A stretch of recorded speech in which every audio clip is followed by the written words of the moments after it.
দিতে লাউতারো মার্টিনেজের হাত ধরে চলে গেছো দূরে, পারিনি তোমায় আটকাতে। ও কলম্বিয়া, ও কলম্বিয়া তুমি কোথায়? ও কলম্বিয়া, ও কলম্বিয়া তুমি কোথায়?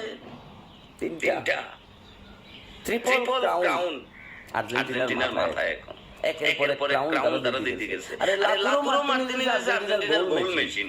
এই কোপা আমেরিকা যা দেখাইলো, লিওনেল মেসির স্বপ্ন ছিল এই ম্যাচে হয়তো সেটা প্রিমিয়ার লিগ ম্যাচটা শেষ করব, ডি মারিয়া সর্বোচ্চ লেভেলে সাপোর্টটা দিব। লিওনেল মেসি ইনজুর্ড হই মাঠ ছাড়লো, তারপরে ডি মারিয়া আসতে করে কি সাবে নামে গেল। লাউতারো মার্টিনেজ 112 মিনিটে কলম্বিয়ার জালের ভিতরে পক করে যে এক পিস আমরা মনে করো যে